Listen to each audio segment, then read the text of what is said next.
Para sa dugang ang mga balita sa Negros kag Panay, mangin kaupod ta si Adrian Prietos. Adrian? Maraming nga salamat, Jerth. Duha ka hangkilan yung mga kawatan sa battery na dakpan sa mga residente sa Banwa sa Murcia. Sa Eileen Pedreso, nakatutok. Ay! Ay! Ay! Apa? Kalma, magkatare. Wala kay kami may kamatande! Mabatian sa sininga video ang pagsinggitan sa mga residente sang Purok Lizares, Barangay San Miguel, Murcia. Ini matapos nga matalupangdan ang duha ka lalaki nga ginapahayag makawat pasado las 2 Martes ang kaagahon Hunyo 24.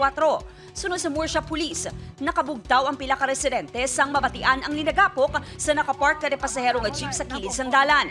Nabatsyagan sa pamuluyo nga mayara sang ara ang ila presensya no sa dalanon kag didto ginhold sila sa mga barangay tanod kag sang barangay officials man. Nanawag si Joy sa akin, nakita ta mo CCTV.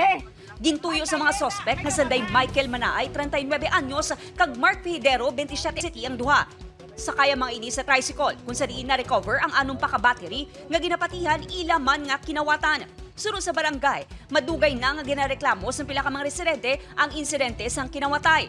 Pagpati sa mga residente nga ang duha amuman ang masami nga nagapangawat sa barangay. Malawig na kami na di nga nagakadulaan like mga abono, fertilizer, ang mga tindahan sa babaw ginaransak. Hindi man ko katulog, madaw may insomnia ka man eh.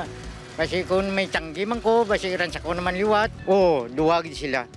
Duwagid sila. Kaya ti, permin na diri sa amon nga baryo. Kagasuno sining sa duwa ka suspitsado nadakpan ang ila nga modus amugid man na may grupo ni sina no kag mayara pag iban nga grupo nga nagalibot man.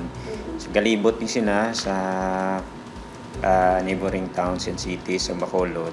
Ginpasakanas ang kaso nga theft ang mga sospek. Apang temporaryo nga ginhilway ang mga sospek santo sa mando sang piskalya. Upod Geruel Bangoy, Eileen Pedraso, 1 Western Visayas.